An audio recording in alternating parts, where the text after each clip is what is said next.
minute. For the heinous nature of these crimes, for the lives you have destroyed, this court sentences you to the maximum term, 290 years in prison. Go to hell. On January 24, 2020, in Austin, Texas, Pamela Turpin, a 32-year-old corporate executive, brutally murdered her husband, Dr. Michael Turpin, and their 3 children, Olivia, Noah, and Lucas, in their family home. The crime scene discovered by first responders was described as one of the most disturbing in Austin's recent history, with all 4 victims found in their beds with multiple stab wounds.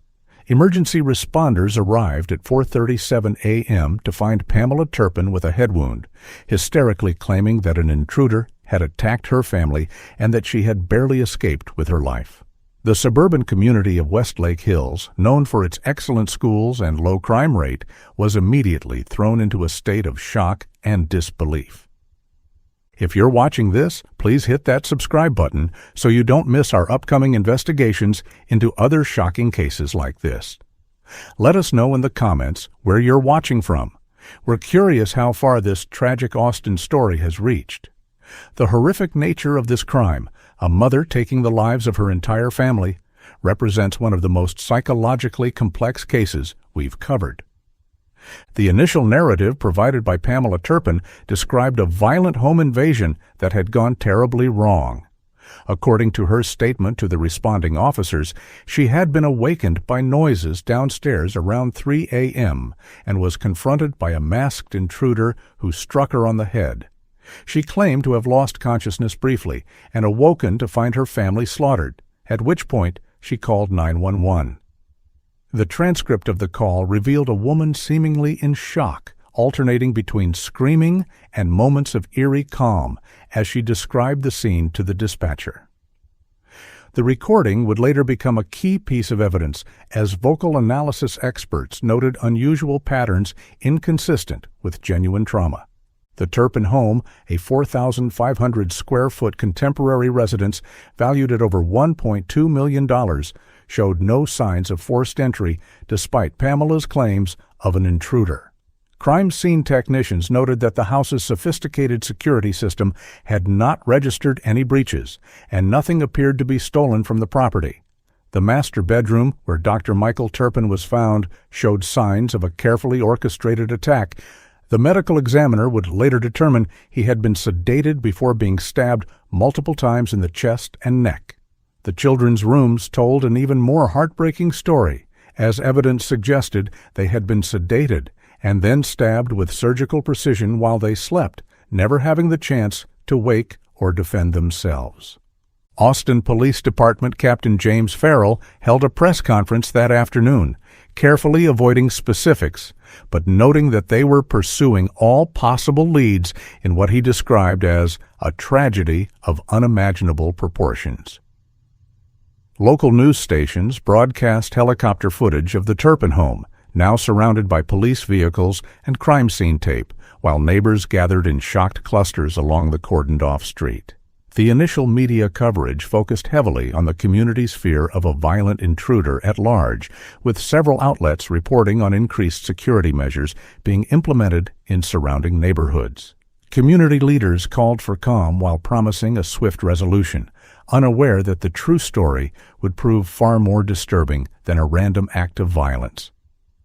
The murder weapons were located relatively quickly, a set of kitchen knives from the family's own cutlery block, found cleaned and returned to their proper place. This detail immediately struck investigators as odd for a supposed home invasion, as did the methodical nature of the killings. The children had been killed in age order, Olivia first, then Noah, then Lucas, suggesting a ritualistic element to the murders. Blood spatter analysis indicated that the perpetrator had moved deliberately from room to room, spending considerable time with each victim rather than acting in panicked haste. The precision of the fatal wounds, each victim had been stabbed directly in vital areas, suggested someone with knowledge of human anatomy or someone who had researched lethal attack points. Pamela Turpin was transported to Austin Memorial Hospital, ironically, the same hospital where her husband had worked as a pediatric surgeon, for treatment of her head wound and observation. The attending physician, Dr. Lauren Reynolds, would later testify that Pamela's behavior struck her as unusual for someone who had just lost her entire family. She asked about her condition repeatedly, but never once asked about funeral arrangements or expressed grief about her family, Dr. Reynolds noted in her report.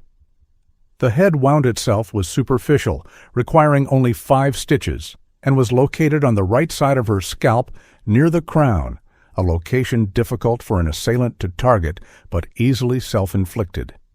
This observation, initially just a note in a medical file, would become the foundational clue that would eventually unravel Pamela Turpin's carefully constructed narrative. While Pamela was being treated at the hospital, detectives began the grim process of processing the crime scene and notifying next of kin.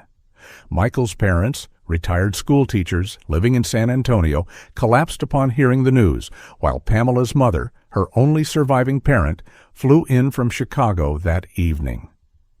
The couple's close friends expressed disbelief, repeatedly telling investigators that the Turpins had seemed like the perfect family, with no obvious problems or enemies. Several neighbors recalled seeing Pamela jogging that morning before the murders, describing her as focused and normal, adding another layer of disturbing premeditation to what investigators were beginning to suspect was not a home invasion at all. One neighbor reported hearing what sounded like an argument from the Turpin home approximately 1 week prior to the murders, but had thought nothing of it at the time. As the sun set on that first terrible day, the Austin Police Department had already begun to notice troubling inconsistencies in Pamela Turpin's account. The absence of forced entry, the precise nature of the wounds, the cleaned murder weapons, and the suspicious characteristics of Pamela's own injury all pointed toward an inside job rather than an external threat. Detective Nathan Anderson, a veteran homicide investigator with 17 years of experience, was assigned as lead on the case and ordered a protective detail placed on Pamela Turpin, ostensibly for her safety, but increasingly to monitor her movements. The detective made his first notes questioning Pamela's story that evening, writing, "Suspect's account contains multiple inconsistencies. Head injury appears staged. Need to check digital devices and financial records as soon as possible."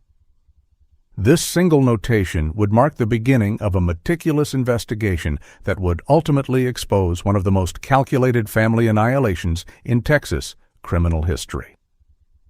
Dr. Michael Turpin was not just a successful physician, but a man deeply committed to improving the lives of children through his work as a pediatric surgeon at Austin Memorial Hospital.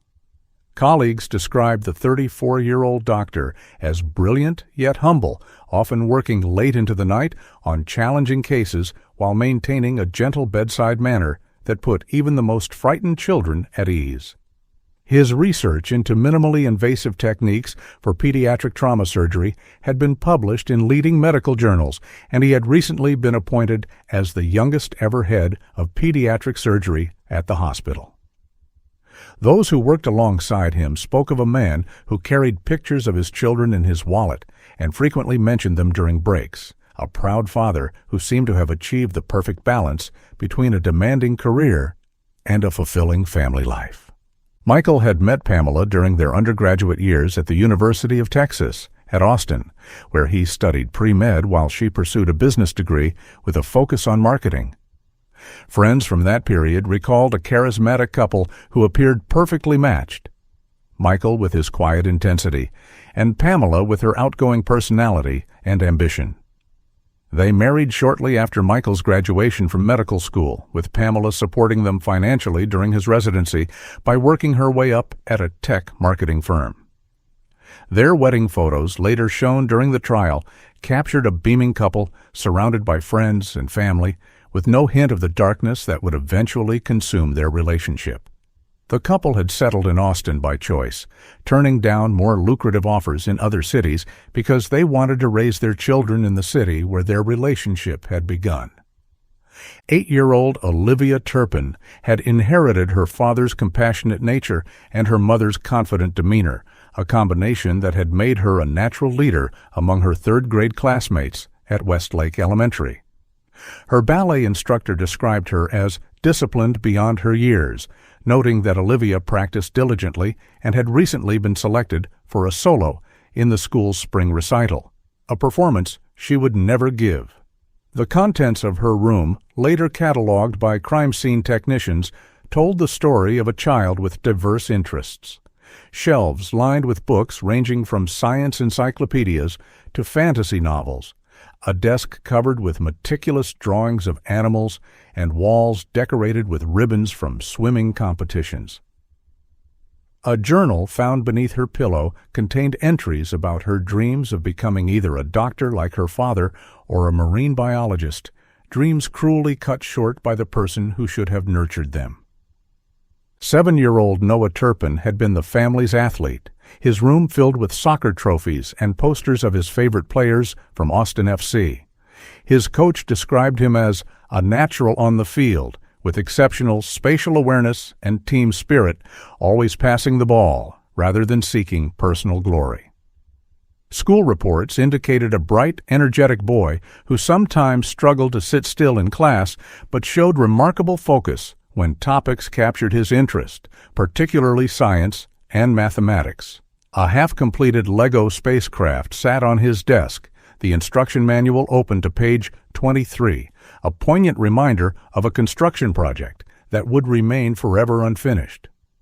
Noah's second-grade teacher later testified that he had been excitedly planning his science fair project the day before his death, wanting to create a model showing how the heart pumped blood through the body, inspired by conversations with his father about human anatomy. 5-year-old Lucas Turpin, the youngest victim, had just begun kindergarten and was described by his teacher as a curious explorer who asked why more than any child I've ever taught. His artwork, later collected from the family home and school, showed exceptional creativity for a child his age, with complex color patterns and detailed figures that his art teacher had begun saving in a special portfolio. Lucas had recently learned to read and was proud of his ability to sound out words in the bedtime stories his father read to him each night. His kindergarten cubby still contained the clay handprint he had made as a Christmas gift for his parents just weeks before his death, alongside a crayon drawing of his family, 5 stick figures holding hands beneath a bright yellow sun. The innocence of that drawing, depicting a happy family unit, would be displayed during the trial as a stark contrast to the brutal reality of their end. The Turpin children were known in the neighborhood as polite, well-adjusted kids who often played together in their front yard or rode bicycles on the quiet suburban streets. Neighbors reported seeing Michael teaching Noah to throw a baseball on weekends, or Pamela helping Olivia practice ballet positions in their large picture window. The family attended community events together, with Michael volunteering at health fairs and Pamela serving on the PTA board at the children's school. Halloween photos from just 3 months before the murders showed a seemingly perfect family. Michael dressed as a wizard, Pamela as a witch, and the children as their familiars: an owl, a cat, and a frog. These public displays of family unity made the eventual revelations all the more shocking, as acquaintances struggled to reconcile the image of the devoted parents with the horrific reality that would later emerge during the investigation. Beyond his roles as doctor and father, Michael Turpin had been active in humanitarian work, traveling annually to Central America with a medical mission to perform surgeries on children with congenital heart defects. Colleagues who had accompanied him on these trips described his tireless work ethic and genuine connection with patients despite language barriers. He would learn key phrases in Spanish just to make the children smile before surgery, recalled Dr. Jennifer Patel, a cardiologist who had worked alongside him. These missions had been a source of tension in the Turpin marriage, according to friends who later spoke to investigators, as Pamela reportedly resented the time Michael spent away from home. This resentment appeared to have deepened in recent years, though Michael had continued the work he felt called to do, believing he was setting an example of service for his children. Pamela Turpin had carefully cultivated an image as a supermom who balanced a demanding career as marketing director for Tech Vision Solutions, a prominent Austin software company with the needs of 3 active children. Coworkers described her as meticulously organized, ambitious, and always in control, qualities that served her well in the corporate world but may have contributed to the pressure cooker environment that eventually exploded into violence. Her social media accounts, later analyzed by investigators, showed a feed carefully curated to display family perfection, color-coordinated holiday portraits, children's achievements prominently featured, and captions extolling the joys of motherhood and marriage. The disparity between this public image and Pamela's private actions would become a central theme of the prosecution's case, highlighting the dangerous facades that can mask deadly intentions. The Turpin family home itself became part of the victim narrative, a space that should have been a sanctuary but was transformed into a killing ground. The 2-story contemporary house in Westlake Hills featured large windows overlooking manicured gardens, a backyard pool where the children had swimming races in summer, and a gourmet kitchen where Michael liked to cook elaborate Sunday dinners for the family. A partially completed renovation of the master bathroom, with design samples still laid out on the counter, spoke to ongoing plans for a future that would never materialize. Family photographs lined the hallway in ascending chronological order, telling the story of a growing family through birthdays, vacations, and milestones, a visual timeline that ended abruptly on January 24, 2020, when Pamela Turpin made the decision that none of them deserved to live. As investigators dug deeper into the Turpin family dynamic in the days following the murders, a more complex picture began to emerge beneath the perfect surface. Interviews with close friends revealed that Michael had been concerned about Pamela's increasing control over family decisions and finances in recent months. His mother recalled a phone conversation just 2 weeks before the murders, where Michael had mentioned feeling watched all the time, but had quickly changed the subject when she pressed for details. Pamela's assistant at work noted that she had seemed unusually distracted and had been taking private calls behind closed doors in the week before the killings, behavior that deviated from her normally transparent management style. These subtle cracks in the facade, initially overlooked, would eventually align with evidence of Pamela's discovery of her husband's infidelity and her methodical planning of revenge. The 911 call came in at 4:32 a.m. on January 24, 2020, with the Austin emergency dispatcher noting that the caller's voice fluctuated unnaturally between hysterical crying and eerily calm statements. "My family, they're all dead. There's blood everywhere," Pamela Turpin told the dispatcher between sobs, claiming that an intruder had attacked her family and struck her on the head. The dispatcher kept Pamela on the line while immediately dispatching units to the Westlake Hills address, following protocol by asking Pamela to check if her family members showed any signs of life. Pamela's response: "I can't go back in there. I just can't," initially seemed like the natural reaction of a traumatized survivor, but would later be interpreted by prosecutors as her reluctance to directly lie about checking for pulses she knew wouldn't be present. When the first responders arrived 5 minutes later, they found Pamela sitting on the front porch steps in a nightgown, stained with what would later be confirmed as her husband's blood, holding a kitchen towel to her head. Officers Jason Mendez and Sarah Carpenter were the first to enter the Turpin residence, carefully clearing the house room by room with weapons drawn, still operating under the assumption that an intruder might be present. Body camera footage from Officer Mendez would later be played in court, showing the methodical progression through the silent house until reaching the master bedroom, where Dr. Michael Turpin lay in a pool of blood, his body positioned on his back with multiple stab wounds to his chest and neck.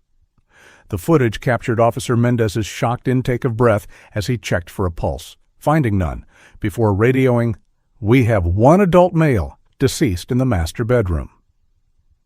The systematic search continued to the children's rooms, where each child was found in their own bed, positioned on their backs with the covers pulled up to their chests, each with precisely placed stab wounds that seemed to have been inflicted while they slept.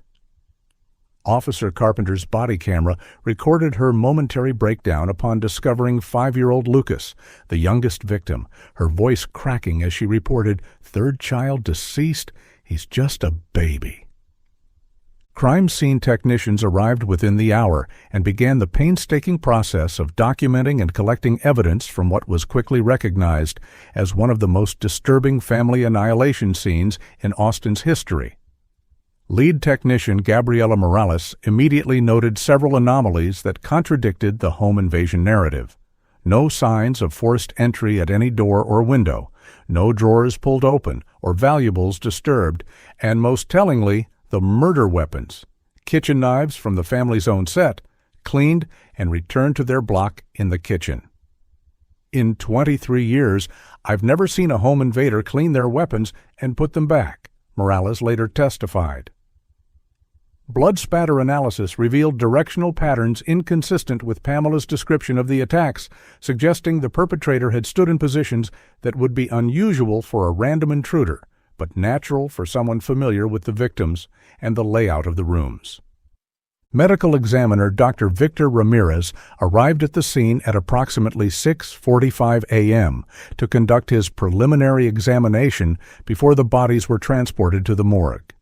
His initial observations, captured in crime scene photographs and notes, highlighted the precision of the fatal wounds. Each victim had been stabbed in areas guaranteed to cause rapid death, suggesting either medical knowledge or careful research. Perhaps most significantly, Dr. Ramirez noted that the children appeared to have been killed without struggle, with no defensive wounds on their hands or arms. Toxicology samples were immediately ordered, with Dr. Ramirez hypothesizing that the victims might have been sedated prior to the attacks. While examining Pamela Turpin's head wound at the scene, Dr. Ramirez made the first official notation questioning its origin. Laceration appears clean and linear with minimal surrounding contusion, inconsistent with blunt force trauma from alleged attack. Wound characteristics more consistent with self-infliction. This critical observation about Pamela's wound, the foundational clue that would eventually break the case, was immediately communicated to Detective Nathan Anderson when he arrived at the scene at 7:30 a.m. A methodical investigator known for his attention to detail, Anderson had been assigned as lead detective due to his experience with complex homicide cases. His first action was to observe the scene without disturbing evidence, moving silently through the house with an experienced eye that quickly noted the same inconsistencies the crime scene technicians had identified. Anderson spent particular time examining the master bedroom, where the bedding on Pamela's side appeared disturbed in a manner consistent with someone rising from bed, while her husband's side showed evidence of a sudden, violent attack that likely occurred while he was sleeping. This observation formed the beginning of Anderson's theory that the attacks had been carried out by someone already in the house, not an outside intruder. Pamela Turpin was transported to Austin Memorial Hospital for treatment of her head wound and a formal statement, accompanied by Detective Lisa Chen, who was tasked with both protection and observation. At the hospital, Pamela provided her first detailed account of the alleged home invasion, claiming she had been awakened by noises downstairs around 3 a.m. "I thought it might be Michael getting a glass of water, but then I heard something crash," she told Detective Chen, her voice steady despite the circumstances. According to Pamela's statement, she went to investigate and was confronted by a tall figure in dark clothing who struck her on the head with what she believed was a flashlight. She claimed to have lost consciousness briefly, then awoken to find her family murdered. The attending physician, Dr. Lauren Reynolds, noted in her report that Pamela's 5-centimeter scalp laceration required 5 stitches but was unusually clean for a traumatic injury and positioned at an angle difficult to reconcile with the patient's description of the attack. While Pamela was being interviewed at the hospital, a second team of detectives began canvassing the neighborhood, searching for witnesses who might have seen or heard anything unusual during the night. The Turpin home was situated on a half-acre lot, with some distance between houses, but several neighbors reported being awakened by Pamela's screams after her purported discovery of the bodies. None, however, had heard any disturbances earlier in the night when the alleged intruder would have entered the property. The neighborhood had experienced a series of minor break-ins the previous summer, leading many residents to install security systems or cameras. Detective Anderson immediately requested footage from all nearby houses with external cameras, a process that would ultimately reveal no suspicious persons entering or leaving the Turpin property during the time frame in question, a significant hole in Pamela's intruder narrative. By mid-afternoon on the first day, forensic technicians had discovered and collected several crucial pieces of physical evidence that further contradicted Pamela's account. A search of the home's main bathroom revealed traces of blood in the sink drain, suggesting someone had washed blood from their hands, despite Pamela's claim that she had fled immediately after being attacked. The family security system, which Pamela claimed had been disabled by the intruder, showed no evidence of tampering and had not registered any alarms or entries during the night. Most significantly, technicians recovered a bottle of prescription sleep medication from the master bathroom with Michael Turpin's name on it. The bottle was nearly empty, despite having been filled 2 weeks earlier with 30 tablets. This discovery prompted immediate toxicology tests on all victims, with investigators hypothesizing that the family may have been drugged before being attacked. The first press conference was held at 4 p.m., with Austin Police Chief Daniel Martinez carefully balancing public safety concerns with the integrity of the investigation. At this time, we are pursuing all leads and ask the community to remain vigilant while we determine exactly what occurred in this tragedy, he stated, deliberately avoiding confirming or denying the home invasion narrative. Behind the scenes, however, the investigation was already focusing intensely on Pamela Turpin as the potential perpetrator. Chief Martinez authorized a covert surveillance team to monitor Pamela once she was released from the hospital and assigned to a hotel for her protection, while digital forensics specialists began the process of examining all electronic devices recovered from the Turpin home, including Pamela's smartphone, laptop, and the family's desktop computer. By evening on the first day of the investigation, Detective Anderson had compiled enough concerning evidence to obtain search warrants for Pamela Turpin's personal effects, digital accounts, and financial records. The warrant application cited the inconsistencies in her story, the suspicious nature of her wound, and the absence of evidence supporting an intruder. When executed, these warrants would yield the digital trail that Pamela had left while researching methods of killing, along with deleted text messages showing her knowledge of her husband's infidelity. Anderson arranged for Pamela's formal interview to be scheduled for the following morning, planning to approach it as a victim interview while carefully watching for further inconsistencies in her narrative. "Give her enough rope," he noted in his case file that evening, "and let her story contradict the physical evidence we're gathering." Late that night, the preliminary autopsy and toxicology results came in, providing the investigation with its most damning evidence yet against Pamela Turpin.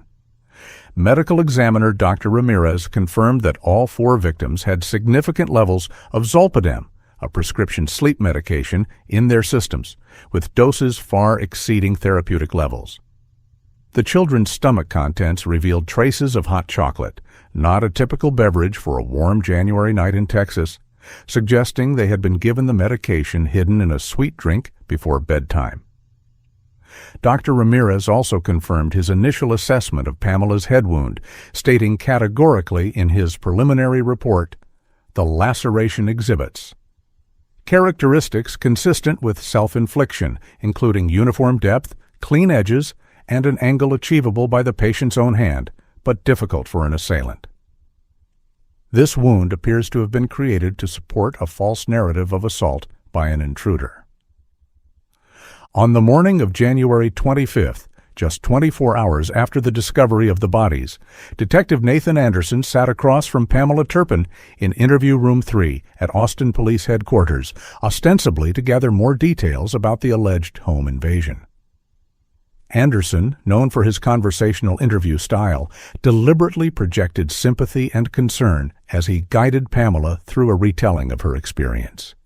"I understand how difficult this must be, Mrs. Turpin, but even small details might help us find who did this to your family," he assured her, while carefully noting every inconsistency in her evolving narrative.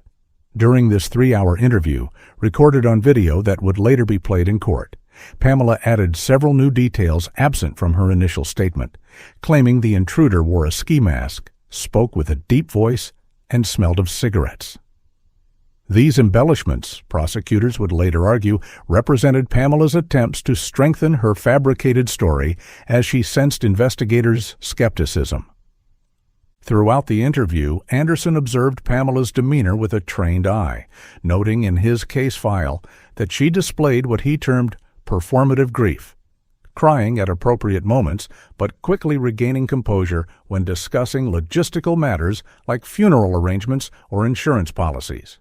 Most tellingly, when Anderson deliberately misstated details about the children's injuries, Pamela failed to correct him, suggesting she was avoiding acknowledging specific knowledge about the wounds that only the killer would possess. When asked about the family's evening routine before the murders, Pamela described preparing hot chocolate for the children as a special treat before bedtime, unknowingly confirming what toxicology had already revealed about the likely delivery method for the sedatives. Anderson concluded the interview by asking Pamela to sign consent forms allowing complete access to her medical records, financial accounts, and digital devices, a request she granted without hesitation, perhaps unaware of how thoroughly digital forensics could recover deleted data. While Pamela was being interviewed, a second team of investigators was conducting a more thorough search of the Turpin home, focusing on areas that might contain evidence of premeditation. In the home office, detectives discovered a hidden key to a safe deposit box not listed in any of the family's financial records, containing documents establishing an offshore account in Pamela's maiden name with recent transfers totaling over $50,000. In the garage, they found a recently purchased prepaid phone concealed in Pamela's vehicle, with call records showing contact with a divorce attorney in the week before the murders. Perhaps most significantly, a search of the master bedroom closet revealed a travel bag containing Pamela's passport, a significant amount of cash, and printed directions to a remote cabin in the Texas Hill Country, suggesting preparation for flight after the crimes. These discoveries transformed the investigation from one pursuing a potential lead to one building a case against a prime suspect. Dr. Lauren Reynolds, who had treated Pamela's head wound at the hospital, provided a detailed statement to investigators that afternoon, expressing her professional opinion that the injury was inconsistent with Pamela's description of the attack. The wound was approximately 5 centimeters long with clean edges and minimal surrounding bruising, Dr. Reynolds stated in her sworn affidavit. Such a laceration would typically result from a sharp-edged instrument applied with controlled pressure, not from the glancing blow of a flashlight, as Mrs. Turpin described. Dr. Reynolds further noted that Pamela had refused additional pain medication despite claiming severe head pain, a behavior consistent with someone who wanted to appear more injured than they actually were. This medical assessment provided crucial corroboration of the foundational clue, the self-inflicted nature of Pamela's wound, that had initially triggered investigators' suspicions. Digital forensics specialists worked through the night to recover deleted data from Pamela's devices, producing their preliminary findings by mid-afternoon on January 25th. Lead analyst Marcus Wong discovered that Pamela had conducted numerous concerning Internet searches in the 2 weeks before the murders, including queries for undetectable poisons. How much sleeping pill is lethal, knife placement for quick death, and how to make murder look like home invasion. Pamela had also researched countries without extradition treaties with the United States and had visited several websites discussing how to establish new identities abroad. Most damning of all, Wong recovered deleted text messages between Pamela and a friend in which Pamela had written, "I found messages on Michael's phone. He's been sleeping with someone from the hospital. My whole life is a lie. I can't let him take the kids from me. I won't let him win." These digital breadcrumbs established both knowledge of the affair and premeditation, transforming the case from circumstantial to compellingly direct. By evening on January 25th, Austin Police Department officials held a closed-door meeting to discuss the mounting evidence against Pamela Turpin and to plan the next steps in the investigation. Chief Daniel Martinez, after reviewing the findings, authorized Detective Anderson to pursue charges against Pamela while continuing to gather evidence. "We need this to be airtight," Chief Martinez instructed the team. "This will be one of the highest-profile cases in Austin history, and we cannot afford any missteps." The decision was made to continue surveillance of Pamela while expediting forensic testing of the murder weapons for trace evidence that might link them directly to her. The team also prioritized interviewing Michael Turpin's colleagues at the hospital to identify the woman he had been involved with, hoping she might provide additional context for Pamela's motive and state of mind leading up to the murders. On the morning of January 26th, 2 days after the murders, the medical examiner's office released its official autopsy reports, providing devastating confirmation of the investigators' theories. All 3 children had been killed in an identical manner, a single precise stab wound to the heart delivered while they were heavily sedated, with no evidence of struggle or defensive wounds. Michael Turpin had suffered multiple stab wounds to the chest and neck, with evidence suggesting he had begun to awaken during the attack despite the sedatives in his system. Trace amounts of skin cells found under his fingernails matched Pamela's DNA, indicating he had briefly fought back against his attacker.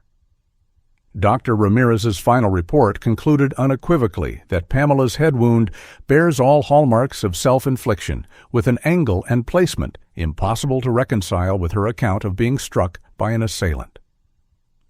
The wound was created with a controlled, deliberate application of a sharp-edged instrument, not with the variable force and angle typical of assault trauma. With the forensic evidence mounting, Detective Anderson arranged for Pamela Turpin to come to police headquarters for what was described as a follow-up interview on the afternoon of January 26th. Pamela arrived accompanied by her mother, but without legal representation, a fact that prosecutors would later point to as evidence of her continued belief in the effectiveness of her deception. Before beginning the formal interview, Anderson asked Pamela to participate in a reconstruction of the alleged attack to help investigators understand the intruder's movements. During this exercise, Pamela demonstrated how she had been struck on the head, unconsciously revealing knowledge of the crime scene that contradicted her previous statements about losing consciousness immediately after being attacked. When confronted with these inconsistencies, Pamela became defensive and asked for the first time if she should have an attorney present, a request that Anderson immediately honored while noting her changed demeanor in his report. Later that same day, investigators interviewed Dr. Rebecca Palmer, a cardiology fellow at Austin Memorial Hospital, who reluctantly confirmed she had been involved in a relationship with Michael Turpin for approximately 3 months. Dr. Palmer provided copies of text messages between herself and Michael, including one sent just 2 days before the murders in which Michael had written, "I need to end things with Pamela. It's not fair to anyone to continue like this. I'm going to talk to her this weekend." This message established that Michael had been planning to leave the marriage, providing Pamela with a powerful motive beyond the affair itself, the potential loss of both her husband and possibly custody of her children in a divorce. Dr. Palmer also confirmed that Michael had mentioned Pamela checking his phone repeatedly in the week before his death, supporting the theory that Pamela had discovered the affair through text messages, as indicated in her own deleted texts. By the evening of January 26th, just 3 days after the murders, Detective Anderson had compiled sufficient evidence to present to the Travis County District Attorney's Office for arrest warrant consideration. The probable cause affidavit detailed the foundational physical evidence, Pamela's self-inflicted wound inconsistent with her account, along with the digital trail of research into murder methods, the financial preparations suggesting planned flight, the recovered text messages establishing motive, and the medical evidence showing premeditated sedation of the victims. District Attorney Robert Gonzalez, after reviewing the evidence, authorized immediate charges of 4 counts of first-degree murder. In my 30 years as a prosecutor, I have rarely seen a case with such clear evidence of premeditation and such a complete digital trail documenting the suspect's intent, Gonzalez told the investigation team as he signed the warrant authorizing Pamela Turpin's arrest. As Pamela Turpin was taken into custody on the evening of January 26, 2020, the prosecution team, led by Assistant District Attorney Sophia Baker, began the meticulous process of building what they knew would be a high-profile capital murder case. Baker, known for her methodical approach and impeccable trial preparation, established a war room at the DA's office dedicated exclusively to the Turpin case, with walls lined with timelines, forensic reports, and photographs documenting the evidence against the 32-year-old mother. Our job is to speak for 5 victims: Michael, Olivia, Noah, Lucas, and the truth, Baker told her team during their first strategy session, emphasizing that the children deserved justice just as much as their father. The investigation had yielded compelling physical and digital evidence, but Baker knew that establishing the psychological progression from betrayed wife to family annihilator would be crucial for helping the jury understand how a seemingly normal mother could commit such an unthinkable act. Digital forensics provided the backbone of the prosecution's case, with analyst Marcus Wong reconstructing Pamela's descent into murderous planning through her search history and deleted communications. Wong's analysis revealed that on January 12, 12 days before the murders, Pamela had accessed Michael's phone while he was showering, discovering text messages between him and Dr. Rebecca Palmer that left no doubt about their affair. Within hours of this discovery, Pamela's online activities changed dramatically. Instead of her usual social media browsing and work-related research, she began intensive searches related to untraceable poisons, lethal dosages of common medications, and countries without extradition treaties.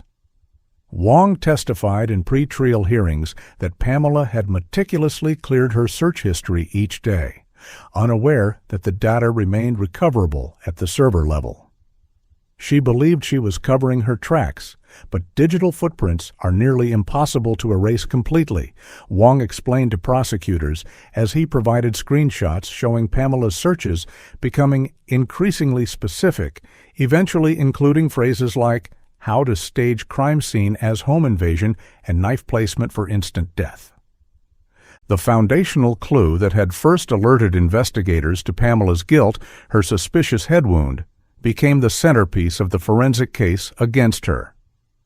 Dr. Victor Ramirez, the medical examiner, worked with forensic specialist Dr. Elaine Carpenter to create a detailed analysis of the wound characteristics using 3D modeling and comparative case studies.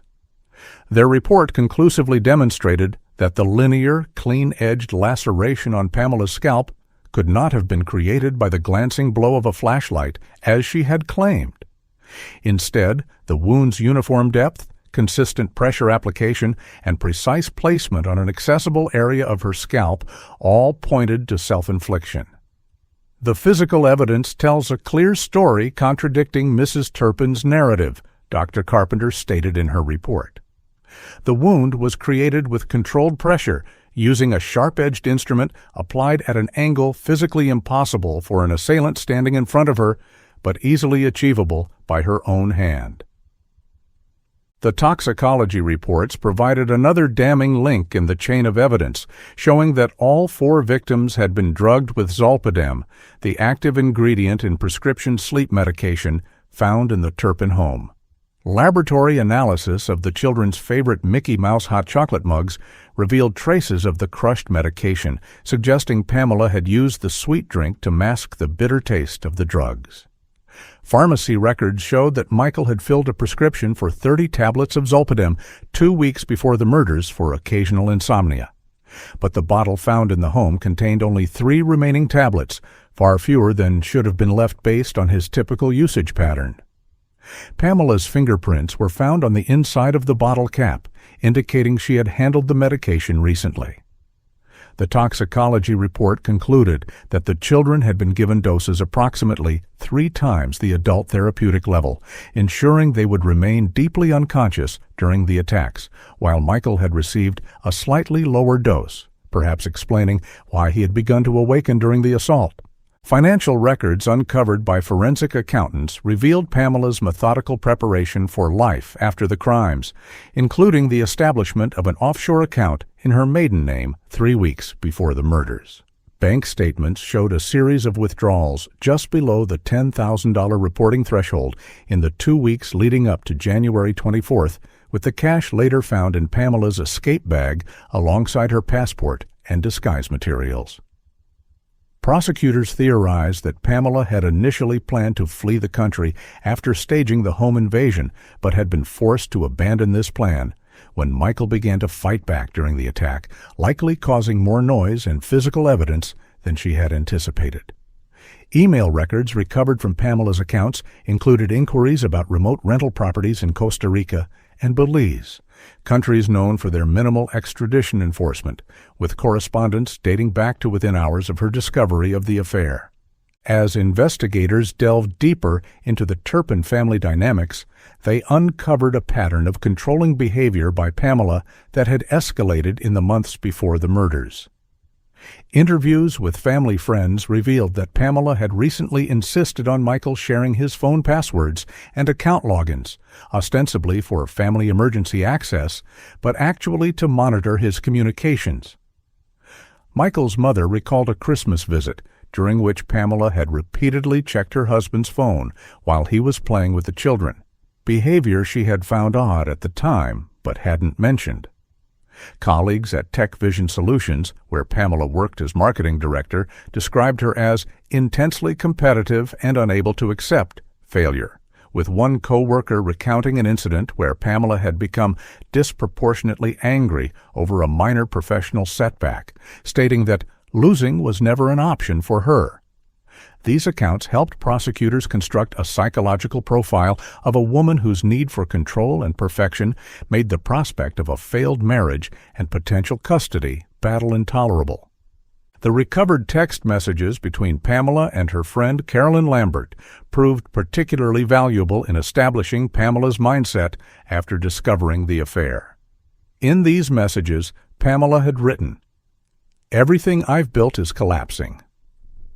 I gave up my career advancement for his medical school, moved cities for his residency, had 3 children for his perfect family image, and this is how he repays me? By sleeping with some hospital tramp?" In another message sent just 5 days before the murders, Pamela had ominously written, "He thinks he'll take everything from me, the house, the kids, even my reputation. But I'd rather burn it all down than let him win." Caroline had responded with concern, suggesting therapy and an attorney, to which Pamela had replied, "Some problems can't be solved in a courtroom." Caroline Lambert's testimony about these exchanges would later prove crucial in establishing Pamela's motive and premeditation, showing her progression from betrayed wife to vengeful planner. The murder weapons themselves provided compelling physical evidence linking Pamela directly to the crimes. While the knives had been carefully cleaned, trace amounts of blood were found in the seams between the handles and blades, with DNA matching Michael and the children. More significantly, microscopic examination of the knife handles revealed traces of Pamela's skin cells embedded in the textured grip, evidence consistent with someone holding the knives tightly while exerting the force necessary for the fatal stab wounds. The kitchen knives were from an expensive set that Pamela had received as a Christmas gift from her mother the previous month, and friends confirmed she was particularly protective of them, insisting they be hand-washed rather than placed in the dishwasher. This detail would later be used by prosecutors to argue that Pamela's careful cleaning and replacement of the knives after the murders reflected her meticulous personality and awareness of her actions, directly contradicting the defense's later claims of dissociative state or temporary insanity. The timeline constructed by investigators revealed the calculated nature of Pamela's actions on the night of the murders. Security camera footage from a neighbor's house showed all lights in the Turpin home going dark at approximately 9:45 p.m. on January 23rd, consistent with the family's typical bedtime routine. Pamela's fitness tracker, which she wore consistently, showed elevated heart rate and movement patterns between 2:15 a.m. and 3:40 a.m. on January 24th, the likely window during which the murders occurred. At 4:17 a.m., a traffic camera at an intersection near the Turpin home captured Pamela's vehicle briefly leaving and returning to the neighborhood, a 15-minute unexplained trip that prosecutors believed was her disposing of evidence, possibly including bloodied clothing not found at the crime scene. The 911 call was placed at 4:32 a.m., suggesting Pamela had used the intervening time to stage the scene and create her head wound before contacting authorities. As the prosecution team compiled their case through February and March of 2020, they worked closely with behavioral analysts to understand and anticipate Pamela's defense strategy. FBI Behavioral science consultant Dr. Lawrence Mercer reviewed the evidence and provided an assessment that would prove remarkably accurate. The suspect's actions display classic characteristics of narcissistic injury followed by catastrophic revenge. Unable to accept the humiliation of abandonment and potential loss of status, she chose to destroy what she could not control. The methodical planning, precise execution, and attempted misdirection all indicate a personality type that values perception and control above all else, even the lives of her own children. The defense will likely claim temporary insanity or dissociative state, but the extensive digital evidence of planning contradicts this narrative. This analysis helped prosecutors prepare for the mental health experts they anticipated the defense would call, ensuring they were ready to counter claims of diminished capacity with evidence of Pamela's clear, calculated intent. By April 2020, as the COVID-19 pandemic began to impact court operations across the country, Ada Sophia Baker had assembled what legal observers would later describe as one of the most comprehensive murder cases in Texas history. The prosecution's theory was straightforward but devastating. Pamela Turpin, upon discovering her husband's affair and his intention to end their marriage, had made the calculated decision that if she couldn't have her perfect family, no one would. Rather than face the public humiliation of divorce and potential shared custody of her children, she had methodically planned and executed the murder of her entire family, attempting to stage the scene as a home invasion to evade justice, with the self-inflicted head wound serving as the foundational physical clue that had unraveled her deception. Supported by an extensive digital trail documenting her planning and motive, prosecutors were confident they could secure a conviction on all 4 counts of capital murder when the case finally went to trial. At 9:47 p.m. on January 26, 2020, just 3 days after the murders, Detective Nathan Anderson and 4 uniformed officers arrived at the hotel where Pamela Turpin was staying under police protection. The officers positioned themselves strategically around the 5th-floor room while Anderson knocked on the door, identifying himself in a calm professional tone that gave no indication of the dramatic shift about to occur. When Pamela opened the door, dressed in borrowed clothes provided by victim services, Anderson's demeanor changed subtly as he stated, "Pamela Turpin, you're under arrest for the murders of Michael, Olivia, Noah, and Lucas Turpin." Body camera footage captured Pamela's initial reaction, a fleeting expression of shock, quickly replaced by composed indignation as she protested, "This is ridiculous. I'm the victim here." Anderson recited the Miranda warning while another officer handcuffed Pamela, who remained outwardly calm but whose rapid breathing and dilated pupils betrayed her internal panic. Her mother, who had been staying with her at the hotel, collapsed into a chair sobbing as the reality of the situation dawned on her.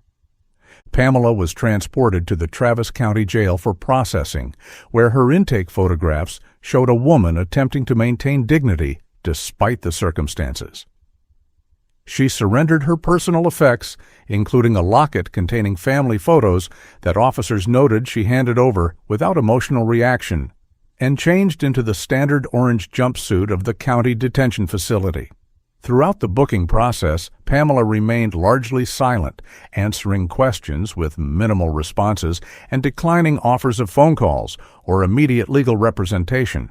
Corrections Officer Vanessa Rodriguez later testified that Pamela's behavior during intake was unusually composed, noting, "Most people are either crying or angry when they come through booking on murder charges, especially involving children. She was just flat." She asked about shower schedules and whether she could get a different colored jumpsuit, because orange wasn't her color. This inappropriate focus on superficial concerns rather than the gravity of her situation became another data point in the psychological profile prosecutors were building. The following morning, Pamela was escorted to an interview room where Detective Anderson waited with his colleague, Detective Lisa Chen, who specialized in female violent offenders.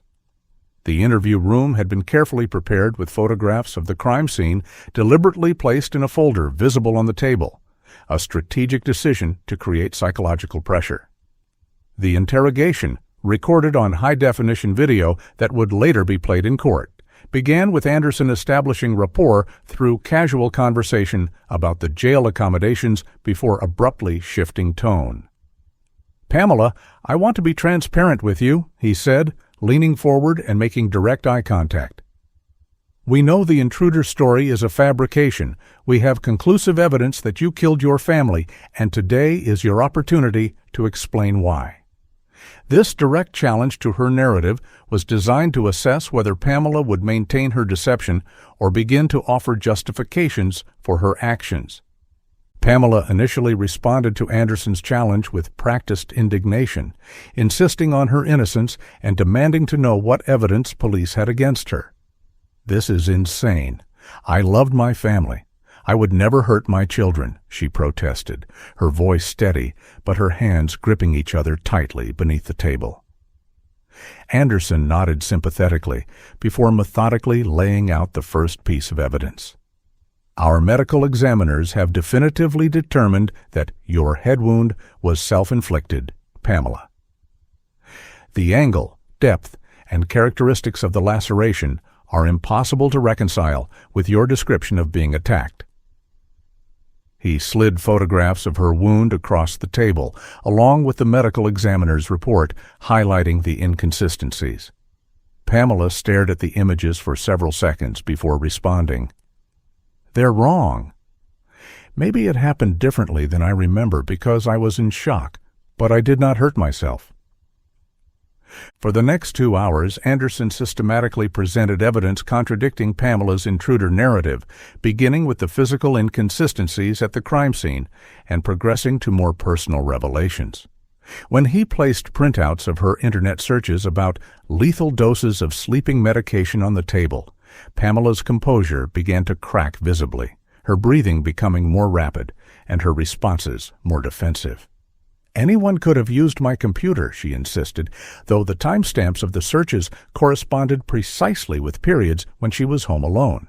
Detective Chen noted that Pamela's body language shifted dramatically when confronted with evidence of her research into staging crime scenes, with micro-expressions of recognition flickering across her face despite her verbal denials. This pattern of physiological betrayal, despite verbal consistency, became a central theme of the interrogation. Pamela's words maintained innocence, while her body increasingly signaled guilt. The pivotal moment in the interrogation came approximately 3 hours in, when Anderson placed Pamela's own deleted text messages on the table. the ones in which she had written to her friend about discovering Michael's affair and refusing to let him win. For several seconds, Pamela stared at the printouts in silence, color draining from her face as she realized the extent of the digital recovery. When she finally spoke, her voice had changed subtly, taking on a harder edge as she asked, "So what if I knew he was cheating? That doesn't make me a killer." This response, neither confirming nor denying the murders, but justifying potential motive, represented the first crack in her absolute denial. Anderson seized on this shift, his tone becoming more conversational as he acknowledged, "Finding out your husband was having an affair must have been devastating, Pamela. Anyone would be angry, furious even, especially after everything you'd sacrificed for the family." This strategic empathy opened a new phase of the interrogation, with Pamela beginning to engage with the narrative of betrayal rather than maintaining complete denial. "You have no idea what it's like," she said, tears forming for the first time during the interview. 15 years I gave him. I put my career on hold for his medical school. I gave him 3 beautiful children. I created the perfect family he always said he wanted. And then he throws it all away for some hospital fling. Anderson nodded understandingly, gently guiding Pamela toward discussing her emotional state after discovering the affair rather than directly addressing the murders. This technique, known as theme development in interrogation methodology, allowed Pamela to begin justifying her anger and resentment without immediately confessing to the actual crimes. 6 hours into the interrogation, after several breaks for water and restroom visits, Anderson shifted strategy again by focusing specifically on the children rather than Michael. "What I'm struggling to understand, Pamela, is why Olivia, Noah, and Lucas had to die," he said quietly, placing school photographs of each child on the table. "Michael betrayed you, but the children were innocent." This direct confrontation with the most morally troubling aspect of the crimes visibly affected Pamela, who turned away from the photographs and remained silent for nearly a minute before responding. "You don't understand," she finally whispered, her voice barely audible on the recording. "He was going to take them from me. He told her he wanted custody. After everything I'd done, everything I'd sacrificed, he was going to take my children and play happy family with her." This statement, while still not a direct confession, revealed Pamela's perception that killing the children was somehow preferable to losing them in a custody battle, a disturbing glimpse into the distorted thinking that had led to the murders. By early evening, approximately 8 hours into the interrogation, Pamela's attorney Alan Zimmerman arrived at the detention center, having been retained by her mother. Before Zimmerman could halt the interview, however, Anderson made one final strategic move that would produce the most damning statement of the interrogation. Gathering his materials as if concluding the session, Anderson casually mentioned, "By the way, we recovered Michael's phone. He had drafted a text to you that he never sent, written the day before he died. He wasn't planning to seek full custody, Pamela. He was going to request marriage counseling before making any decisions about the relationship. He still wanted to try to make things work for the children's sake." This information, fabricated by Anderson as an interrogation technique, struck Pamela like a physical blow, causing her to gasp audibly and cover her mouth with her hands. In the seconds before her attorney entered the room, Pamela made the statement that prosecutors would later play repeatedly for the jury. "It doesn't matter now. Nothing matters now. They're gone, and it's done. No one will ever take anything from me again." Though not an explicit confession, this response to Anderson's false information about Michael's intentions effectively acknowledged her actions while providing insight into her mindset. The murders had been an act of control, ensuring that if she couldn't have her family on her terms, no one would have them at all. When Zimmerman entered and terminated the interview, the damage had already been done. Pamela had revealed enough of her thinking to establish both knowledge of the murders and the twisted reasoning behind them, all captured on high-definition video that would become central to the prosecution's case. In the aftermath of the interrogation, Pamela was returned to her cell in the segregation unit of the Travis County Jail, where she was placed on suicide watch as a standard precaution for high-profile murder defendants. Corrections officers noted in their logs that unlike many inmates facing similar charges, Pamela did not appear despondent, but rather seemed preoccupied with practical matters, requesting specific toiletries, inquiring about jail visitation policies, and asking whether news coverage of her case could be kept away from other inmates.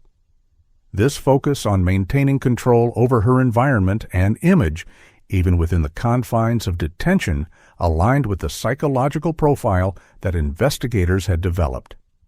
A woman so driven by the need for control that she would destroy what she could not possess. One officer recorded that Pamela spent hours meticulously arranging the minimal items in her cell, straightening her bedding repeatedly, and washing her hands with such frequency that they became raw, behaviors suggesting a mind attempting to impose order as a coping mechanism. Attorney Alan Zimmerman immediately filed motions to suppress Pamela's statements from the interrogation, arguing that Anderson's false statement about Michael's text constituted improper deception and that Pamela's response was obtained without proper Miranda protection. However, Judge Raymond Ortiz denied these motions, ruling that the interrogation techniques remained within acceptable legal boundaries and that Pamela had been properly Mirandized at the beginning of the interview. This ruling ensured that the jury would eventually hear Pamela's damning quasi-confession, along with the revealing statements about her motives and perceptions that had preceded it. Legal analysts commenting on the case noted that Zimmerman faced an uphill battle given the overwhelming physical and digital evidence against his client, with the interrogation statements compounding an already devastating prosecution case. The day after Pamela's arrest, Austin police held a somber press conference to announce charges and provide limited details to the public. Chief Daniel Martinez stood flanked by Detective Anderson and District Attorney Robert Gonzalez as he addressed the assembled media. Following a thorough investigation, we have arrested Pamela Turpin for the murders of her husband, Dr. Michael Turpin, and their 3 children, Olivia, Noah, and Lucas Turpin. This case has deeply affected our entire department and community. While we cannot discuss specific evidence at this time, I can say that our investigation has been comprehensive and has yielded definitive conclusions about what occurred in the Turpin home on January 24th. The press conference triggered a wave of public shock and outrage, with the case immediately becoming national news as people struggled to comprehend how a mother could murder her own children. Media coverage focused intensely on Pamela's seemingly perfect public image versus the monster she was alleged to be in private, with headlines emphasizing the extreme betrayal of maternal trust the crimes represented. On September 14, 2020, nearly 8 months after the murders, Pamela Turpin was escorted into Travis County District Courtroom 4A for the beginning of what would become one of the most closely watched trials in Texas history. The proceedings had been delayed by both the COVID-19 pandemic and extensive pretrial motions from the defense, but public interest had not waned. The courthouse was surrounded by media trucks and onlookers from before dawn, with a lottery system implemented for the limited public seating available under pandemic protocols. Pamela entered wearing a conservative navy blue suit, carefully selected by her defense team to project respectability. Her previously shoulder-length blonde hair now cut into a more subdued style. Court observers noted that she walked with perfect posture, making brief eye contact with jury candidates as she took her seat between her attorneys, Alan Zimmerman and co-counsel Vanessa Reyes, betraying no obvious anxiety despite the gravity of her situation. Judge Raymond Ortiz, a 30-year veteran of the bench known for his no-nonsense courtroom management, began the proceedings by addressing the extraordinary public attention on the case. "This courtroom is a place of law, not theater," he admonished the packed gallery. "And these proceedings will be conducted with the dignity and decorum that justice demands." He then outlined the trial schedule and procedures, including special arrangements made for COVID-19 safety. Jurors sat distanced from one another. Plexiglass barriers had been installed between various sections of the courtroom, and all participants were required to wear masks, except when speaking. The judge made clear that despite these unusual circumstances, the constitutional rights of the defendant and the gravity of the charges demanded absolute adherence to proper procedure. 4 lives were lost, he reminded everyone present, and 1 life hangs in the balance of our deliberations. There is no room for error or emotion overriding reason in this courtroom. Jury selection had been a painstaking 3-week process, with both prosecution and defense teams rigorously vetting potential jurors for biases regarding family violence, mental health issues, and preconceived notions about the high-profile case. The final panel consisted of 9 women and 3 men from diverse backgrounds, including a retired teacher, an IT specialist, a nurse, a construction manager, and a university administrator. 4 alternates were also selected due to the anticipated length of the trial and potential COVID-19 complications. The defense had sought jurors who showed openness to psychological explanations for violent behavior, while the prosecution had favored those with practical, evidence-focused mindsets. Judge Ortiz had repeatedly emphasized to all jurors the importance of setting aside media coverage and deciding the case solely on evidence presented in court, a particularly crucial instruction given the sensational nature of the crimes and the extensive news coverage they had received. Assistant District Attorney Sophia Baker rose to deliver the prosecution's opening statement, moving to the center of the courtroom where she could maintain eye contact with the jury while occasionally gesturing toward Pamela Turpin at the defense table.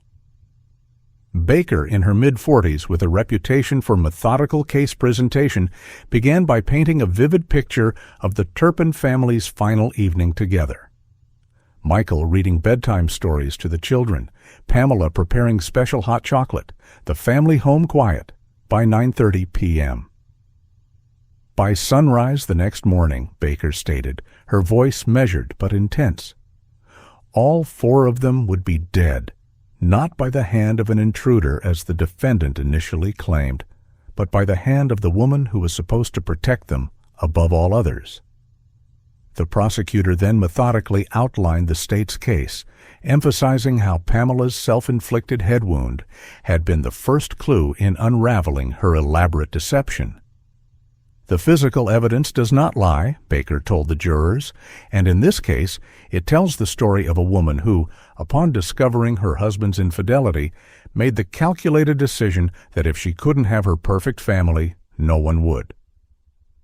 Baker proceeded to preview the evidence the state would present, organizing it into 3 clear categories: physical evidence contradicting Pamela's intruder story, digital evidence showing premeditation and motive, and psychological evidence revealing Pamela's controlling personality and catastrophic response to betrayal. She promised jurors they would hear from medical experts who would explain why Pamela's head wound could only have been self-inflicted, forensic specialists who would detail how Pamela had drugged her family before attacking them, and digital analysts who would reveal her extensive research into murder methods and escape plans. This is not a case about a momentary lapse in judgment or an explosion of passion, Baker emphasized as she concluded her opening remarks. The evidence will show that Pamela Turpin made a series of deliberate choices over many days, researching, planning, and finally executing the murders of her husband and children with cold precision before attempting to misdirect investigators with an elaborate fiction about a home invasion. This was premeditated murder in its most calculated form. Defense attorney Alan Zimmerman approached the jury with a completely different energy, warm, conversational, and empathetic, where Baker had been precise and fact-focused.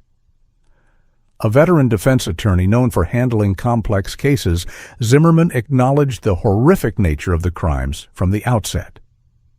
What happened to Michael, Olivia, Noah, and Lucas Turpin was a tragedy beyond comprehension, he began, his voice filled with appropriate gravity. Nothing I say in this courtroom is intended to diminish the absolute heartbreak of these deaths or to suggest they were anything but devastating. With this acknowledgment establishing his credibility, Zimmerman pivoted to the core of the defense strategy. But the question before you is not whether these deaths occurred. They did. The question is whether Pamela Turpin, in the moment these actions were taken, was capable of understanding the nature and wrongfulness of her conduct. Zimmerman then introduced the jury to the concept of dissociative psychosis, a temporary break from reality triggered by extreme emotional trauma, which would form the centerpiece of their defense.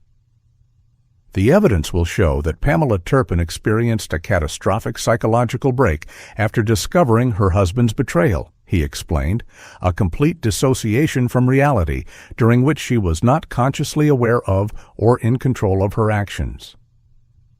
He promised testimony from leading psychiatric experts who would explain how Pamela's previously undiagnosed narcissistic personality disorder, combined with the acute trauma of discovering her husband's affair and fears of losing her children, had created a perfect psychological storm that temporarily destroyed her connection to reality.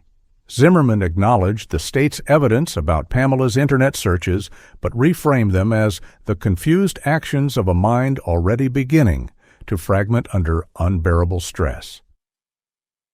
Zimmerman concluded his opening by directly addressing the self-inflicted head wound that the prosecution had established as their foundational evidence. Yes, Pamela Turpin created that wound herself, he admitted frankly, surprising some observers with this concession, but not as part of a calculated plan to deceive investigators. She did so in the confused aftermath of a dissociative episode, when her fractured mind was desperately trying to create a narrative that could make sense of actions she herself could not remember or comprehend. This strategic admission aimed to neutralize the prosecution's strongest physical evidence by incorporating it into the defense's psychological narrative. When you have heard all the evidence, Zimmerman told the jury, making eye contact with each member, you will understand that the woman sitting before you today is as much a victim of mental illness as she is an offender, someone who, in a moment of complete psychological break, committed acts that the healthy Pamela Turpin would never have been capable of contemplating, let alone executing. As opening statements concluded, Judge Ortiz instructed the prosecution to call their first witness, setting in motion a trial that would feature over 40 witnesses and hundreds of exhibits over the course of 6 weeks. The prosecution's case would build methodically from crime scene evidence through forensic analysis to psychological motivation, while the defense would focus almost exclusively on Pamela's mental state, conceding most of the physical facts while disputing her capacity for legal culpability. For the jurors, many of whom appeared visibly affected by the opening descriptions of the children's deaths, the trial would prove to be an emotionally grueling examination of not just what had happened in the Turpin home that January night, but why a mother had chosen to extinguish the lives she had created, a question that even a guilty verdict would never fully answer to society's satisfaction. The prosecution's first witness was Officer Jason Mendez, who had been first to enter the Turpin home and whose body camera had captured the initial discovery of the bodies. As Baker guided him through his testimony, the courtroom fell silent, jurors leaning forward as Mendez described in measured professional terms the scene he had encountered. The children appeared to be sleeping at first glance, he testified, his voice momentarily thickening with emotion despite his evident effort to maintain composure. Until you saw the blood saturating their pajamas over their chests. When the prosecution moved to play selected portions of his body camera footage, defense counsel objected on grounds that the images would be prejudicial, leading to a sidebar conference where Judge Ortiz ruled that limited footage could be shown with appropriate warnings to the gallery and instructions to the jury about its evidentiary purpose rather than emotional impact. As the first day of testimony concluded, Pamela Turpin remained composed at the defense table, occasionally writing notes to her attorneys, but showing no visible reaction to the damning testimony or the graphic crime scene descriptions. This apparent emotional detachment, which prosecutors would later characterize as further evidence of her narcissistic personality, became a subject of intense media scrutiny, with legal analysts debating whether her affect would help or hurt her case with the jury. Inside the courtroom, however, as bailiffs prepared to escort Pamela back to detention, close observers noticed a momentary crack in her facade when Officer Mendez identified a family photograph found on the Turpin refrigerator showing all 5 family members smiling during a beach vacation the previous summer. For just an instant, Pamela's carefully maintained expression faltered, revealing a flash of what appeared to be genuine anguish, before she quickly regained control, straightened her posture, and resumed her impassive demeanor for the walk out of the courtroom. On the trial's 6th day, Dr. Victor Ramirez took the witness stand as the prosecution's key expert on the foundational physical evidence, Pamela Turpin's self-inflicted head wound. The courtroom fell silent as the veteran medical examiner, who had performed autopsies on all 4 victims, prepared to explain how this single wound had become the linchpin of the case against Pamela. Assistant District Attorney Sophia Baker methodically led Dr. Ramirez through his credentials before turning to the central question. Based on your examination of the defendant's head injury, can you explain to the jury why you concluded it was self-inflicted rather than the result of an attack, as she initially claimed? Ramirez, who had testified in over 200 murder trials, used a laser pointer to highlight features on the enlarged photographs of Pamela's wound displayed on screens throughout the courtroom. The laceration exhibits 5 distinct characteristics inconsistent with her description of being struck by an assailant with a flashlight, he explained, his authoritative voice carrying clearly through his mask. First, the wound has remarkably uniform depth throughout its length. Assault wounds typically show variability due to uneven force application and movement during the attack. Ramirez continued his detailed analysis, highlighting the wound's linear pattern, clean edges, lack of surrounding bruising, and most significantly, its location and angle. This injury is positioned at the upper right quadrant of the scalp, an area difficult for an assailant to target precisely but easily accessible to the subject's own right hand, he testified, demonstrating the motion with his own arm. Furthermore, the angle of the laceration is consistent with a downward motion of the subject's own arm, but would require an awkward and unnatural positioning for an attacker standing in front of her, as described in her statement. The medical examiner then presented a series of comparison photographs from verified assault cases alongside self-harm cases, allowing jurors to see the clear pattern similarities between Pamela's wound and known self-inflicted injuries. When Baker asked him for his final conclusion, Ramirez stated unequivocally, "Based on my examination of the wound characteristics, review of the medical literature, and 27 years of forensic experience, it is my professional opinion that this injury was self-inflicted to a reasonable degree of medical certainty." During cross-examination, defense attorney Alan Zimmerman worked to create uncertainty around Dr. Ramirez's conclusions without directly challenging his expertise. Dr. Ramirez, would you agree that determining the precise mechanism of injury sometimes involves a degree of interpretation? Zimmerman asked conversationally. Ramirez acknowledged this point while maintaining that some cases, including this one, presented clear physical evidence allowing definitive conclusions. Zimmerman then pivoted to the psychological aspects. Is it within your expertise as a medical examiner to determine whether someone who inflicts an injury upon themselves is doing so with clear, rational intent or while experiencing a dissociative state. This question highlighted the defense's strategy of conceding the physical fact of self-infliction while disputing Pamela's mental state at the time.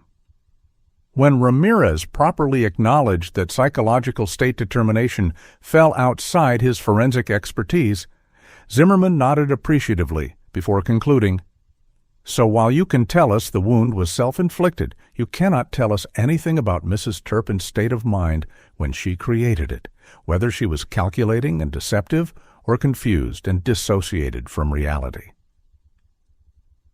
The prosecution's most powerful testimony came from digital forensics expert Marcus Wong, who walked the jury through Pamela's internet search history and deleted communications in the days leading up to the murders.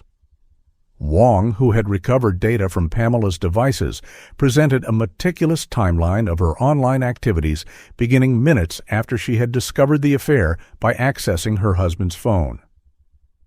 At 11:42 p.m. on January 12th, approximately 8 minutes after accessing messages between Dr. Turpin and Dr. Palmer, the defendant began searches related to divorce statistics, child custody in Texas, and financial implications of divorce, Wong testified, displaying screenshots of the searches on the courtroom screens. By 1:37 a.m. on January 13th, her searches had shifted dramatically to queries including undetectable poisons, how to make death look like natural causes, and medications that cause heart failure. Wong then showed how Pamela's research had become increasingly specific and methodical over the following days, eventually including searches for sleeping pill dosage, lethal children, different weights, knife placement, instant death, and how to stage home invasion crime scene. The most damning digital evidence came in the form of deleted text messages between Pamela and her friend Caroline Lambert, which Wong had recovered from Pamela's phone. The jury listened intently as Baker read aloud Pamela's message, sent 3 days before the murders. "I gave everything for his perfect family image. I will not let him walk away with my children and play happy family with that woman. If he thinks he can replace me, he has no idea what I'm capable of." Caroline had responded with concern. "Pamela, you're scaring me. Please talk to someone, a therapist, a lawyer, anyone. This isn't like you." Pamela's final reply, sent just 36 hours before the murders, sent a visible chill through the courtroom. "It's all becoming very clear to me now. Some problems have only one solution. I need to protect what's mine, and if I can't have them, no one will." These messages, Wong confirmed, had been manually deleted from Pamela's phone shortly after being sent, but remained recoverable from the service provider's servers. Evidence not just of premeditation, but of Pamela's awareness of the incriminating nature of her communications. During his testimony, Wong also revealed Pamela's research into escape plans and new identities, displaying her searches for countries with no extradition to U.S., how to live off the grid, and creating new identity abroad. Financial records correlated with these searches showed Pamela transferring funds to offshore accounts and making inquiries about remote properties in Belize and Costa Rica. Wong explained how Pamela had used private browsing modes and regularly cleared her search history, indicating awareness that her research was incriminating, though these actions had not prevented recovery of the data through advanced forensic techniques. The defendant conducted her research methodically, often late at night, while the rest of the family was sleeping, frequently deleting her tracks, but digital footprints are nearly impossible to erase completely, Wong testified. When Baker asked about the totality of the digital evidence, Wong was unequivocal. "It shows a clear progression from discovery of the affair through research of murder methods to planning of escape, all consistent with premeditated action rather than impulsive behavior." On the 13th day of trial, Dr. Rebecca Palmer took the stand, visibly nervous as she prepared to testify about her relationship with Michael Turpin and their final communications. A cardiology fellow at Austin Memorial Hospital, Palmer appeared diminutive in the witness box, speaking so softly at first that Judge Ortiz had to ask her to adjust her microphone. Under Baker's gentle but firm questioning, Palmer confirmed that she and Michael had been involved in a relationship for approximately 3 months before his death. "It began during a difficult case we worked on together," she explained, avoiding looking at Pamela. "It wasn't something either of us had planned." Palmer testified that Michael had expressed increasing concern about his marriage in the weeks before his death, describing Pamela as increasingly controlling and checking his phone constantly. The courtroom fell completely silent as Baker introduced Michael's final text to Palmer, sent just 2 days before the murders. "I need to end things with Pamela. It's not fair to anyone to continue like this. I'm going to talk to her this weekend about separation and co-parenting." When asked about Michael's intentions regarding custody of the children, Palmer's testimony directly contradicted the narrative Pamela had constructed. "Michael loved those children more than anything," she testified, emotion breaking through her professional demeanor. "He talked about them constantly. But he was also very clear that he wanted shared custody. He said repeatedly that despite their problems, Pamela was a good mother, and the children needed both parents." Palmer then described a conversation the day before the murders where Michael had mentioned that Pamela seemed to be acting strangely calm, which had momentarily relieved him as he prepared for the difficult conversation about separation. As Palmer concluded her testimony, she looked directly at Pamela for the first time and made a statement that reverberated through the courtroom. "Whatever was happening between Michael and me, those children were innocent. Nothing could justify what happened to them. Nothing." Pamela maintained her composed facade, but several jurors were observed watching her reaction closely, with one visibly wiping away tears.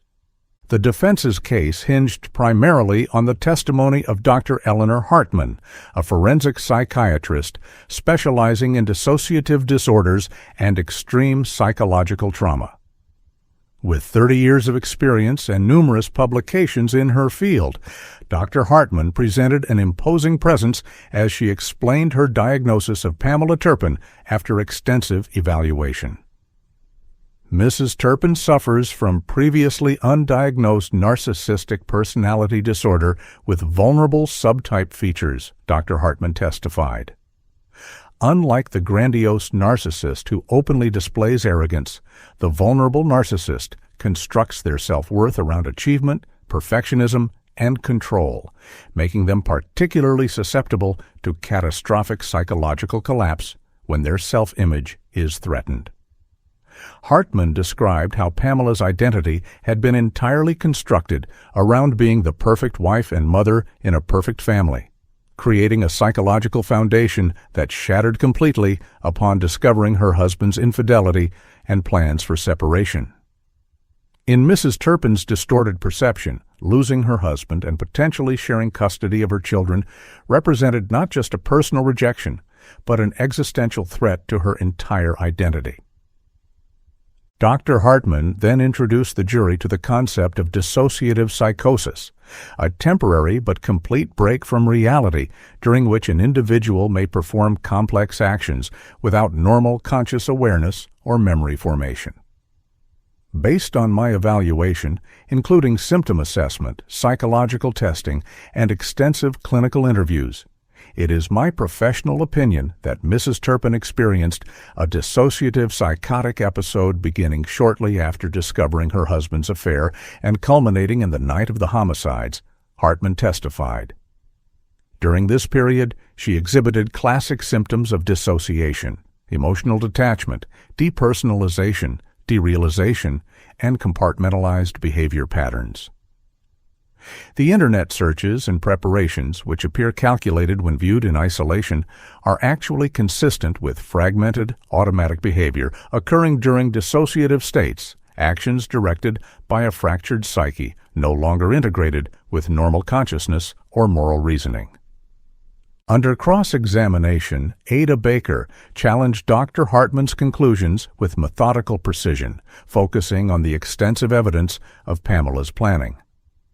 Dr. Hartman, are dissociative states typically consistent with the kind of methodical, multi-day planning we see in this case? She asked.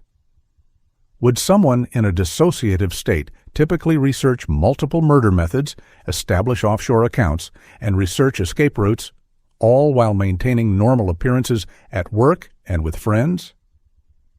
Hartman conceded these behaviors were unusual, but maintained they could be explained by complex dissociation with compartmentalization, where portions of the personality continue to function normally, while other parts engage in disconnected behavior. Baker then highlighted the deleted text messages showing Pamela's awareness of her intentions. Do these messages from the defendant sound like someone disconnected from reality or someone making a deliberate, vengeful choice? Hartman acknowledged the messages were troubling, but suggested they represented intrusions of dissociative thinking rather than clear-headed planning. Baker's most effective challenge came when she questioned Dr. Hartman about Pamela's post-crime behavior. If the defendant was experiencing dissociation during the murders, as you claim, how do you explain her presence of mind to create a self-inflicted wound, call 911 with a fabricated story, and maintain that fabrication through multiple interviews with investigators? Baker asked. Doesn't this sequence require awareness, planning, and concern about consequences, all inconsistent with your diagnosis?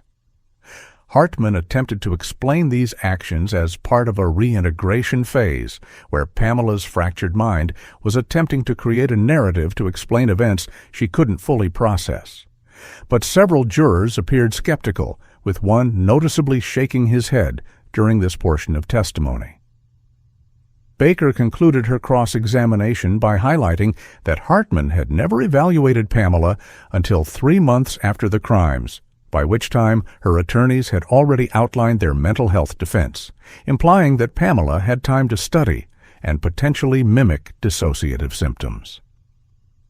The prosecution's rebuttal witness, forensic psychologist Dr. Martin Feldman, systematically dismantled the defense's psychological narrative. With 40 years of experience evaluating violent offenders, Feldman testified that he had found no credible evidence of dissociative psychosis in Pamela Turpin's case after his own comprehensive evaluation.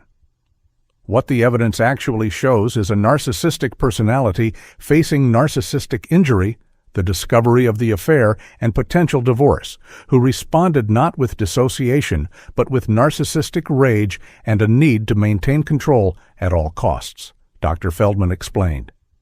The methodical planning, the digital evidence showing awareness of wrongdoing through deletion attempts, the careful staging of the crime scene, and the creation of a cover story all demonstrate clear, goal-directed thinking inconsistent with dissociative states. When asked directly about Pamela's state of mind during the murders, Feldman was unequivocal. In my professional opinion, Pamela Turpin was fully aware of the nature and wrongfulness of her actions when she took the lives of her husband and children. This was not dissociation. It was revenge, control, and a pathological belief that her family was her possession to dispose of rather than independent beings with their own right to life. The final witness in the case was Pamela Turpin herself, whose decision to testify came as a surprise to many legal observers, given the risks of cross-examination. Guided gently through direct examination by her attorney, Pamela appeared subdued and appropriately emotional as she described discovering her husband's affair. It was like the entire world I had built collapsed in an instant, she testified, her voice soft but steady. Everything I thought was real suddenly wasn't. Pamela described experiencing increasing dissociation in the days following this discovery, claiming that her memories of researching murder methods were foggy and dreamlike, and that she felt as if she was watching someone else using my computer. Her account of the night of the murders was presented as fragmented and incomplete. I remember giving the children hot chocolate before bed, And then nothing clear until I was standing in the bathroom with blood on my hands, not understanding where it came from or what had happened. She claimed to have panicked and created the intruder story out of confusion rather than calculation, including the self-infliction of her head wound. I wasn't trying to deceive anyone, she insisted tearfully. I was trying to make sense of something my mind couldn't process. I loved my children more than anything in this world. I would never have hurt them if I had been in my right mind. Baker's cross-examination of Pamela was a masterclass in methodical deconstruction, beginning with seemingly sympathetic questions about her discovery of the affair before systematically exposing the contradictions in her testimony. You claim your memories of researching murder methods are foggy and dreamlike, yet you were able to attend marketing meetings at work, make dinner for your family, and participate in your daughter's parent-teacher conference during this same period, all with apparent normal cognition, Baker asked. When Pamela attempted to explain this as compartmentalization, Baker displayed Pamela's work calendar and emails from this period showing detailed, lucid professional communications occurring within hours of the murder research. The prosecutor then walked Pamela through her deleted text messages to Caroline Lambert, asking her to reconcile her claim of cognitive dissociation with the clear, coherent threats in those messages. As Pamela struggled to maintain her narrative of confusion and memory gaps, Baker methodically contrasted her claims with the physical and digital evidence until Pamela's composed facade began to crack under the pressure of her own contradictions. The defining moment of the cross-examination came when Baker directly confronted Pamela about her children's deaths. Mrs. Turpin, you've testified that you have no clear memory of killing your children. Is that correct? Baker asked. When Pamela confirmed this, Baker displayed the crime scene photographs showing each child in their bed, then asked, "If you have no memory of these events, as you claim, how do you explain that each child was killed in age order? Olivia first, then Noah, then Lucas, with identical wounds that forensic evidence shows were inflicted while standing in the exact same position relative to each bed. Doesn't this methodical pattern suggest deliberate, conscious action rather than dissociative confusion?" Pamela stared at the photographs for several long seconds before responding in a voice barely above a whisper. "I don't know. I don't remember." This exchange, which left several jurors visibly shaken, effectively highlighted the calculated nature of the murders that contradicted Pamela's claims of mental dissociation and became a centerpiece of Baker's closing argument 2 days later. On October 23, 2020, after 6 weeks of testimony and 2 full days of closing arguments, the fate of Pamela Turpin was placed in the jury's hands.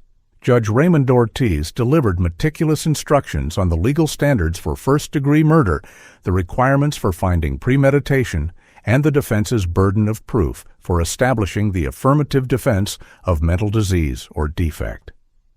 You must determine not just whether Pamela Turpin committed these acts, but whether at the time of the offense she was capable of appreciating the wrongfulness of her conduct, Judge Ortiz explained to the attentive jurors.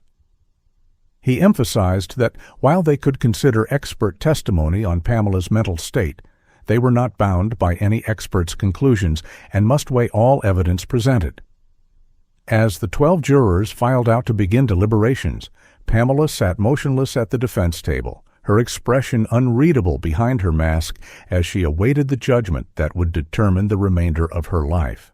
The courthouse remained the center of intense media attention throughout the deliberation period, with satellite trucks lining the streets and reporters delivering hourly updates, despite having no new information to share. The case had captured national attention not just because of its gruesome nature, but because it challenged fundamental assumptions about maternal instinct and family bonds. Outside the courthouse, small memorial displays for the Turpin children had grown over the weeks of trial. Teddy bears, children's books, and handwritten notes left by strangers moved by the tragedy. Security had been increased after several incidents involving protesters calling for the death penalty, though Texas prosecutors had elected not to pursue capital punishment in this case. As hours of deliberation stretched into a second day, legal analysts speculated whether the extended discussions indicated the jury was considering the mental health defense seriously or simply being thorough in reviewing the extensive evidence presented. At 4:37 p.m. on October 24th, after approximately 11 hours of deliberation spread over 2 days, the jury notified the court they had reached a verdict. As word spread, the courtroom quickly filled to its COVID-restricted capacity with family members, media representatives, and legal observers. Michael Turpin's parents, who had attended every day of the trial, sat in the front row clutching hands, their faces etched with the grief that had become their constant companion since January. Pamela's mother sat on the opposite side, looking years older than she had at the trial's beginning, her shoulders bent under the weight of her daughter's actions and her own complicated grief for the grandchildren she had lost. When Pamela was brought in by court officers, she appeared composed but pale, dressed in a simple gray suit with her hair pulled back, a deliberately subdued appearance that her defense team hoped would evoke sympathy rather than revulsion. Judge Ortiz maintained strict order as the jury filed in, their faces solemn and many showing signs of emotional exhaustion after wrestling with the disturbing evidence and competing narratives presented during the trial. The courtroom fell completely silent as the judge addressed the jury foreperson. Has the jury reached a unanimous verdict? When the foreperson, a middle-aged woman who worked as a university administrator, confirmed they had, Judge Ortiz instructed her to hand the verdict form to the bailiff, who delivered it to the bench for review. After examining the document, the judge returned it to the bailiff to hand back to the foreperson, then directed, "The defendant will please rise." Pamela stood alongside her attorneys, her posture rigid, but her hands visibly trembling at her sides, the first clear sign of emotion she had displayed throughout much of the proceedings.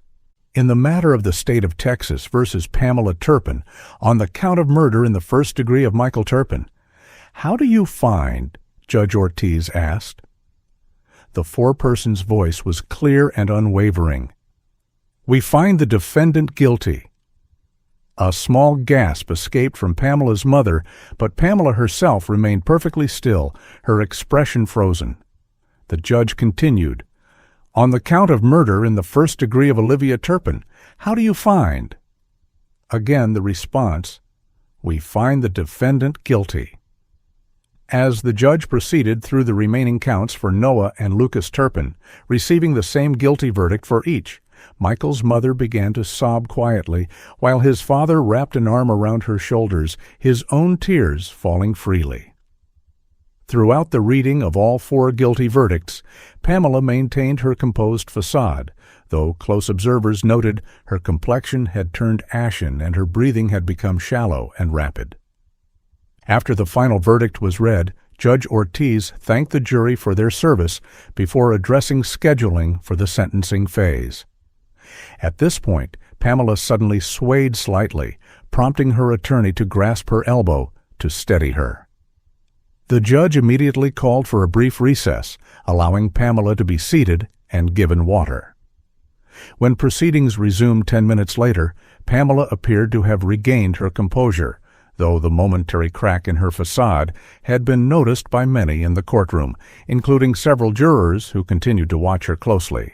Judge Ortiz set sentencing for the following week and remanded Pamela to custody, ending the day's proceedings on a somber note that reflected the gravity of the jury's decision and the finality it brought to a case that had captivated and disturbed the public for 9 months. The sentencing hearing on October 30th, 2020, brought the final chapter of the legal proceedings against Pamela Turpin. The hearing began with victim impact statements, starting with Michael's parents, who had prepared a joint statement read by his father, Robert Turpin. "You didn't just take our son," he said, his voice breaking as he addressed Pamela directly for the first time. "You took our grandchildren, our future, every birthday and holiday and graduation we would have shared. You took every chance we had to see Michael's smile in Olivia's face, his determination in Noah's eyes, his gentleness in Lucas's laugh. Michael's mother, Patricia, could only nod through her tears as her husband continued. We are left with rooms full of wrapped Christmas presents that will never be opened, with photo albums that will never be filled, with an emptiness that can never be filled. Their raw grief visibly affected many in the courtroom, including several jurors who had returned to witness the sentencing. Dr. Rebecca Palmer also delivered a brief statement, acknowledging her role in the tragedy while emphasizing the innocent lives lost. I will live forever with the knowledge that my actions contributed to a chain of events that ended in unspeakable tragedy, she said, her voice steady despite her evident emotion.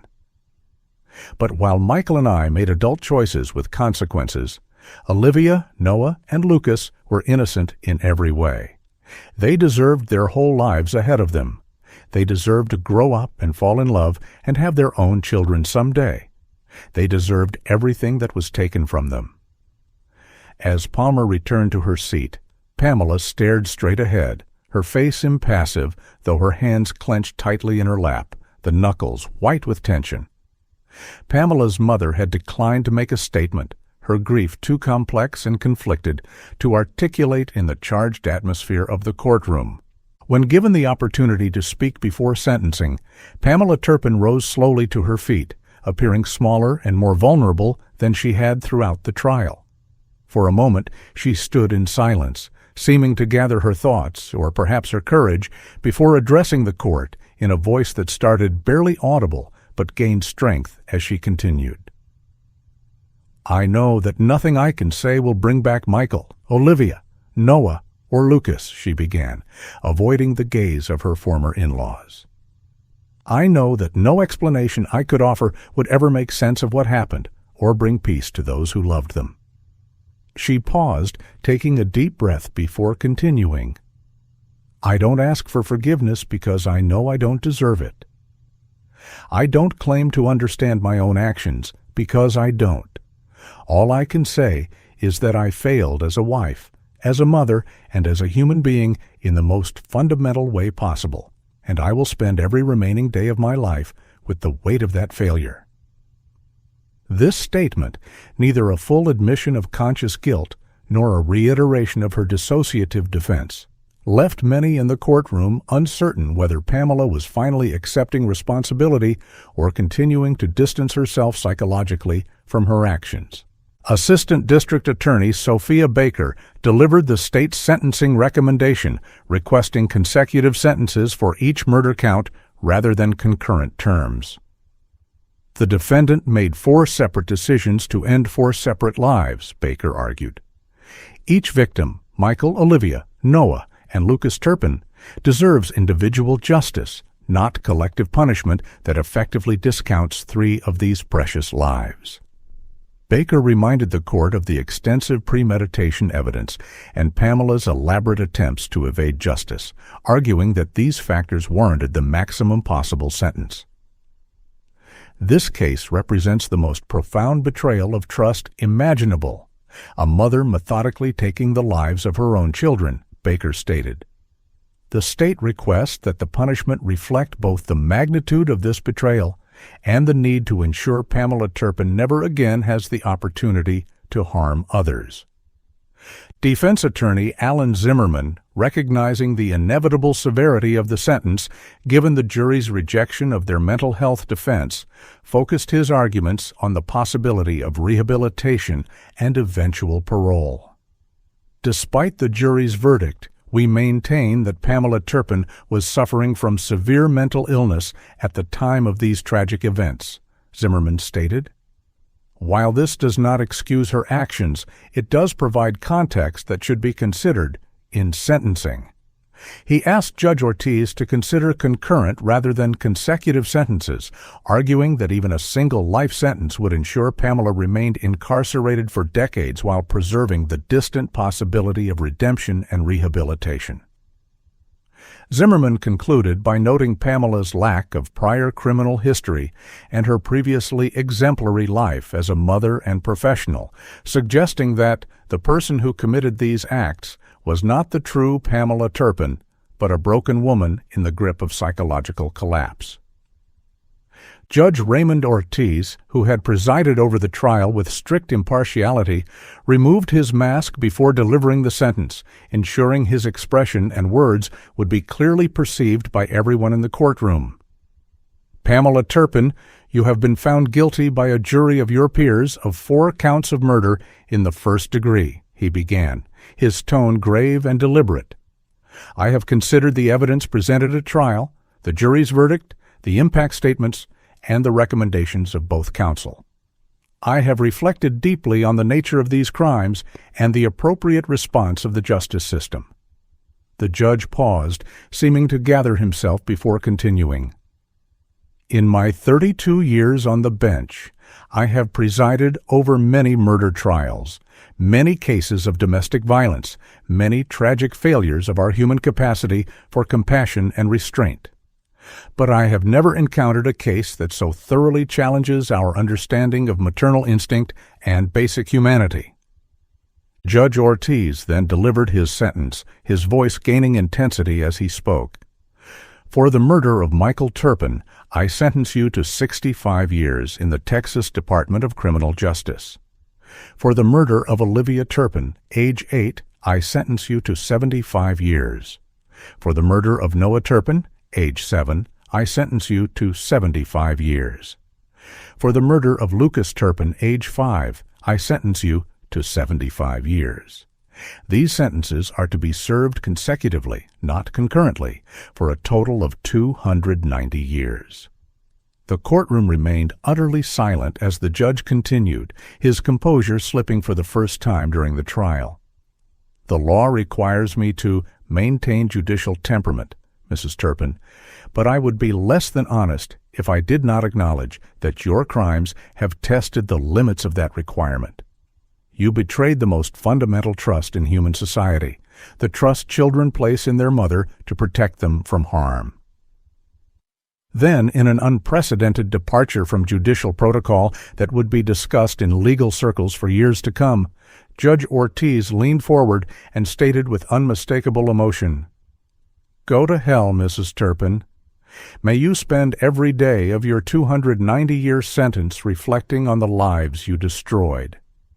The reaction to this extraordinary sentencing was immediate and dramatic.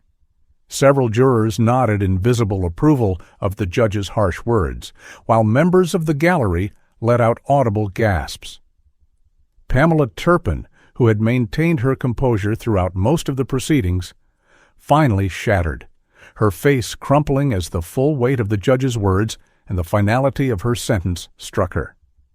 Her knees buckled, requiring her attorneys and a court officer to prevent her from collapsing entirely. As she was led from the courtroom, Pamela's carefully constructed facade of control, the same need for control that prosecutors had argued drove her to murder, disintegrated completely, leaving behind a sobbing woman who would spend the rest of her natural life in prison. The image of Pamela Turpin being half carried from the courtroom, her face distorted by the grief and reality she had refused to acknowledge, became the final, indelible image of a case that had transfixed the nation and forced society to confront the darkest possibilities of human behavior within the sacred bounds of family. In the immediate aftermath of Pamela Turpin's sentencing, the Austin community struggled to process the magnitude of the tragedy and the disturbing revelations that had emerged during the trial. The Turpin family home in Westlake Hills, which had stood empty since the murders, became an unofficial memorial site where strangers left flowers, stuffed animals, and handwritten notes for Michael and the children. Local officials eventually had to establish visiting hours and security to manage the flow of mourners, many of whom had no connection to the family, but felt compelled to acknowledge the lives lost. Neighbors reported being unable to sleep with their windows open for months afterward, haunted by the knowledge of what had occurred just doors away from their own children's bedrooms. The case had shattered the community's sense of security and forced uncomfortable conversations about the hidden struggles within seemingly perfect families, leaving a collective trauma that would take years to heal. 6 months after the sentencing, on April 15, 2021, Austin Memorial Hospital held a dedication ceremony for the Turpin Family Memorial Wing in the pediatric department where Michael had worked. The new facility, funded by donations from medical colleagues and community members, specialized in treating childhood trauma and included both medical services and psychological support for families in crisis. Dr. Jennifer Patel, who had spearheaded the fundraising effort, spoke at the dedication. Michael Turpin believed that healing children meant seeing the whole child, not just their physical injuries, but their emotional wounds as well. This center honors his vision by providing integrated care for our community's most vulnerable members. A bronze plaque in the entrance hall featured photographs of Michael with Olivia, Noah, and Lucas, alongside a quote from Michael's medical school valedictorian speech. The true measure of healing lies not in the absence of pain, but in the presence of compassion. The facility would go on to become a leading research center for pediatric trauma care, ensuring that Michael's professional legacy would continue to save children's lives long after his death. For the extended Turpin family, the aftermath brought both profound grief and the practical challenges of managing the estate and personal effects of 4 deceased loved ones. Robert and Patricia Turpin, Michael's parents, established a foundation in their grandchildren's names dedicated to preventing domestic violence and supporting children affected by family trauma. "We couldn't protect Olivia, Noah, and Lucas," Patricia explained in a rare interview a year after the trial. "But through this foundation, we hope to help protect other children and perhaps give some meaning to our unimaginable loss." The foundation sponsored research into risk factors for family annihilation and funded emergency housing for parents and children fleeing dangerous situations. The Turpins also established college scholarships at the University of Texas in each grandchild's name, specifying that recipients should demonstrate the individual qualities that had made each child special: Olivia's creativity, Noah's teamwork, and Lucas's curiosity, ensuring that these personality traits would live on in some form. Pamela Turpin began serving her 290-year sentence at the Mountain View Unit in Gatesville, Texas, a maximum security prison for female offenders. Prison officials placed her in protective custody due to the high-profile nature of her crimes and the particular revulsion the child killers face within the prison population. Reports from correctional staff described Pamela as a model prisoner who followed rules meticulously and kept to herself, speaking little to other inmates or staff. A prison psychologist who evaluated Pamela noted in a confidential report later obtained by journalists that she appeared to have constructed an elaborate psychological compartmentalization, rarely speaking of her children and referring to her crimes in passive, dissociative language when forced to address them at all. The defendant has created an internal narrative that allows her to function day to day without confronting the full reality of her actions, the report stated. Whether this represents continued manipulation or a necessary psychological survival mechanism remains unclear. Pamela's mother, Catherine Brooks, faced her own form of social punishment, moving from Chicago to a small town in northern Michigan where her connection to the notorious case might not be recognized. Friends reported that Catherine aged decades in the months following the trial, her hair turning completely white, and her health deteriorating rapidly under the stress of reconciling her love for her daughter with the horrific reality of her actions. "She lost everything," a longtime friend told a reporter requesting anonymity. Her grandchildren, whom she adored, her relationship with her daughter, her retirement plans, even her identity as a mother. Everything was destroyed in a single night. Catherine established a quiet life focused on volunteer work at a local animal shelter, finding solace in caring for abandoned creatures that could not judge her connection to one of the most disturbing family annihilation cases in recent history.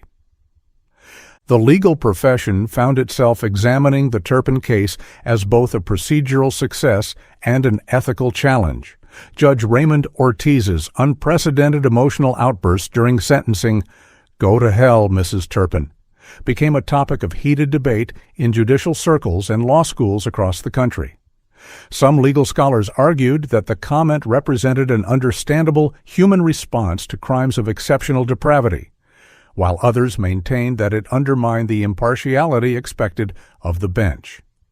Judge Ortiz himself addressed the controversy in a speech to the Texas Judicial Conference 6 months later.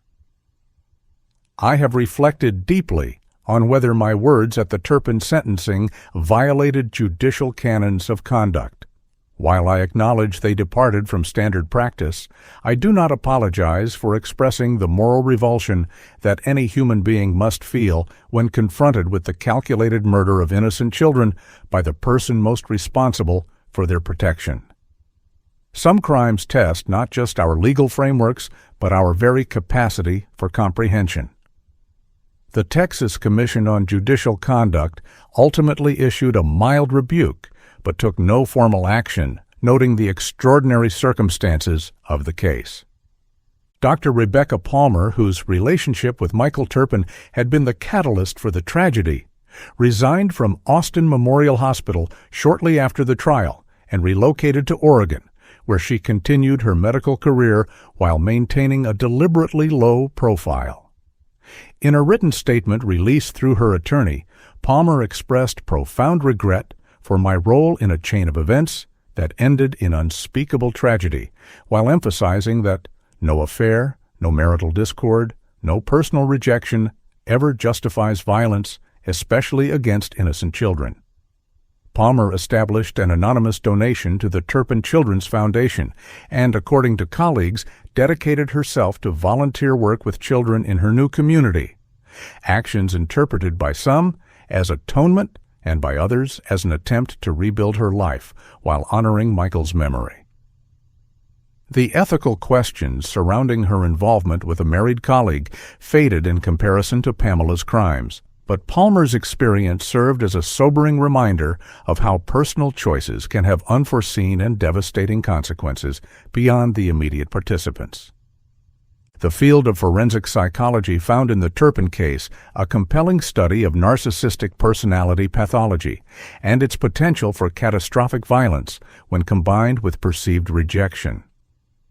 Dr. Eleanor Hartman, who had testified for the defense, and Dr. Martin Feldman, who had testified for the prosecution, later collaborated on a peer-reviewed paper analyzing the case and its implications for understanding family annihilation.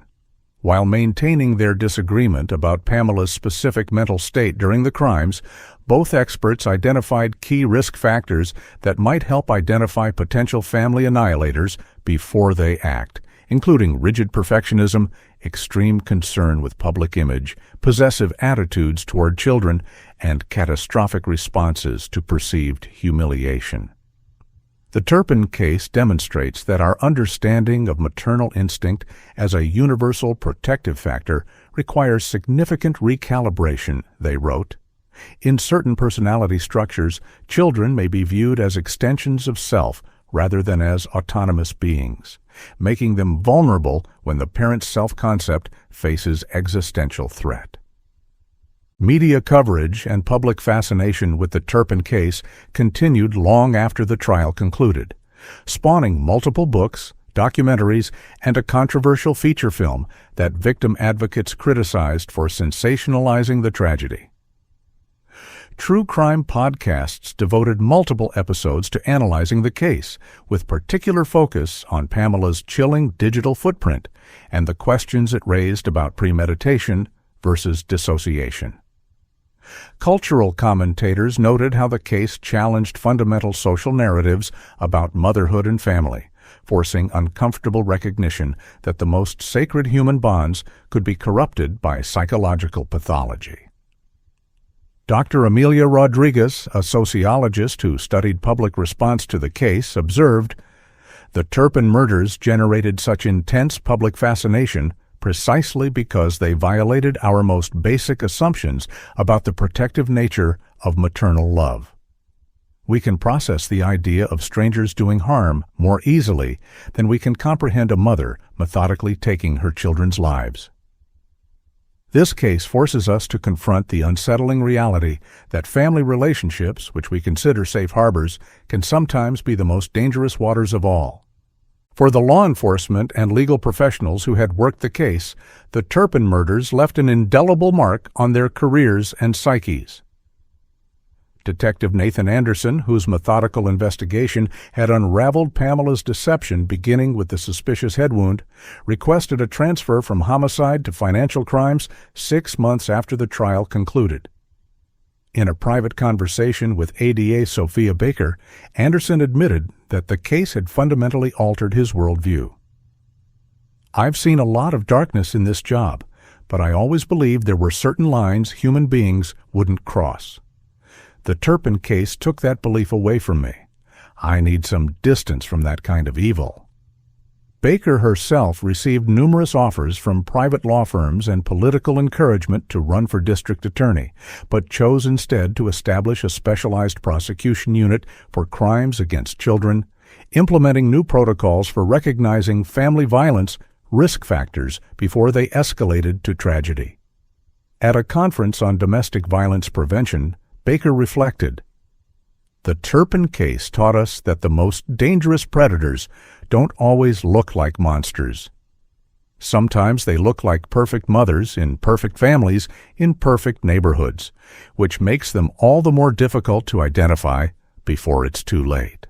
5 years after the murders on January 24, 2025, the Austin community held a quiet remembrance ceremony for the Turpin family at a park near their former home.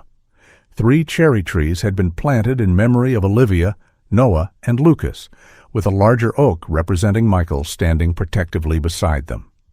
The ceremony avoided mentioning Pamela entirely, focusing instead on celebrating the lives that had been lost and the positive impact the Turpin Children's Foundation had achieved in the intervening years. Robert and Patricia Turpin, now in their 70s, stood supported by friends as local children released butterflies in memory of their grandchildren. Patricia, who had rarely spoken publicly about the tragedy, offered a brief but poignant reflection. "Time hasn't diminished our loss, but it has given us perspective on what matters." Michael and our grandchildren lived with love and brought joy to everyone they touched. That love and joy continue through all of you who remember them not for how they died, but for how beautifully they lived.